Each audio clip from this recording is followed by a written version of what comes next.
Let's go now to Melbourne and catch up with former Australian Foreign Minister Alexander Downer for more analysis on this. Thanks for joining us, Alexander. I want to get your thoughts on the high-level visits to Israel at the moment. Let's start off, though, by showing a little of what Israeli Prime Minister Benjamin Netanyahu had to say yesterday about the visit of Joe Biden.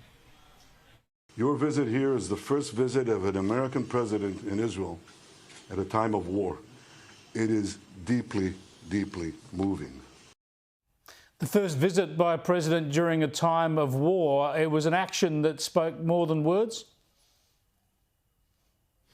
Exactly. I thought it's not so much what President Biden said, though he seems to have said all the right things, but his presence there will make a huge difference to the morale of the Israelis and more broadly the Jewish people. So it was an incredibly important visit, and it's encouraging to see Rishi Sunak, the British Prime Minister, following up the next day with a visit and saying many of the same things. This will give Israelis great heart that two of the great powers in the international community are solidly behind them.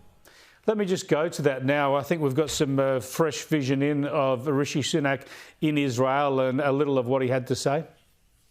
I'm pleased to be here in Israel at this important time. Above all, I'm here to express my solidarity with the Israeli people. You have suffered an unspeakable, horrific act of terrorism, and I want you to know that the United Kingdom and I stand with you. I'm looking forward to my meetings later today with the Prime Minister and President, and I very much hope that they will be productive meetings. Thank you again. Rishi Sunak there in Israel only a few minutes ago. Alexander, obviously there's going to be a lot of focus on what Israel plans to do in Gaza in terms of eventually going in there and door by door trying to root out Hamas. But there's also an eye to the northern border. A lot of what the President and others and Anthony Blinken have been saying seems to be warning Iran not to open up a big front to the north of Israel with rockets coming in from Hezbollah in Lebanon. Yeah, well, the horror scenario here is that the Israeli Defence Force has to not just fight against the bloodthirsty Hamas terrorists in the south, but Hezbollah, who are rather similar to Hamas, although they are Shia Muslims, whereas Hamas are Sunni Muslims, that Hezbollah, when they've started firing rockets into Israel, but they will increase their kinetic activity into Israel. And then to the east, on the West Bank, you know, it's possible there could be what used to be called an intifada, an uprising of Palestinians there. So this would have the Israelis dealing with three different fronts at once, and that could stretch the resources of the Israeli Defence Force quite substantially, particularly if Iran decides to intervene quite strongly on the side of Hezbollah and Hamas. That could be quite problematic and could potentially draw the Americans in. So as you can see, I'm not saying this is going to happen, but the situation is very dangerous on the ground there now.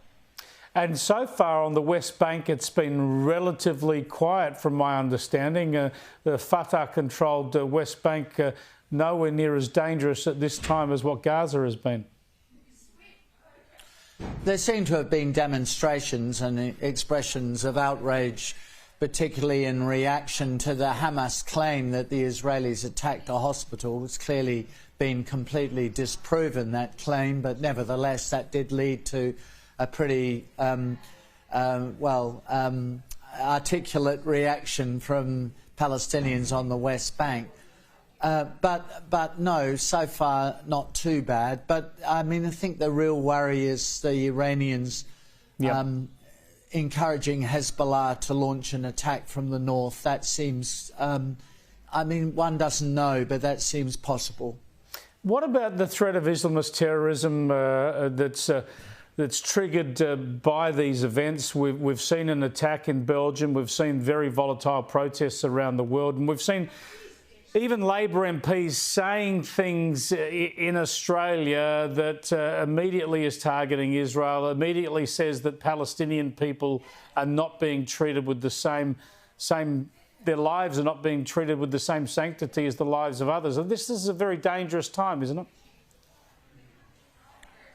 It is a very dangerous time, and I think to those people in the Labour Party and elsewhere who are critical of Israel, and draw a moral equivalence between the Palestinians and the Israelis, they're missing the point, and that is that Hamas and Hezbollah are committed to the destruction of Israel and the murder of the Jewish people. 45% of the Jewish people in the world live in Israel. And Hamas wants to wipe them out. I mean, for the Jews, who had a pretty rough 20th century, this is an existential threat. And they, as Rishi Sunak says, they have a duty.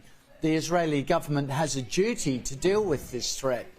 And the Palestinians aren't being threatened with elimination and murder by the Israelis.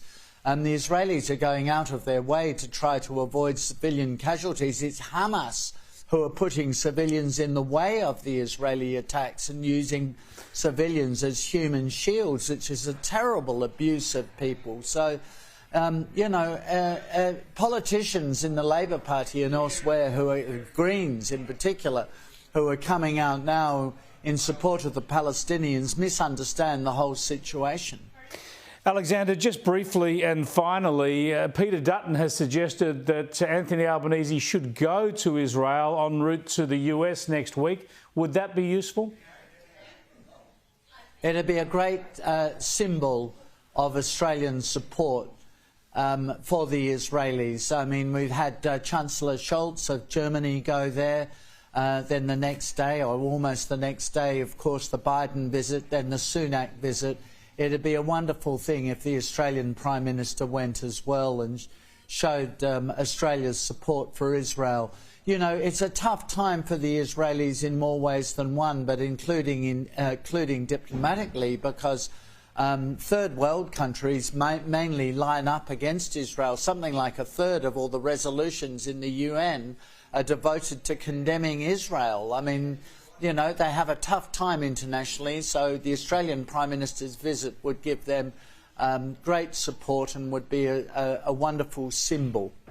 Alexander, thanks so much for joining us. Alexander Downer there, Australia's longest-serving Foreign Minister, live from Melbourne.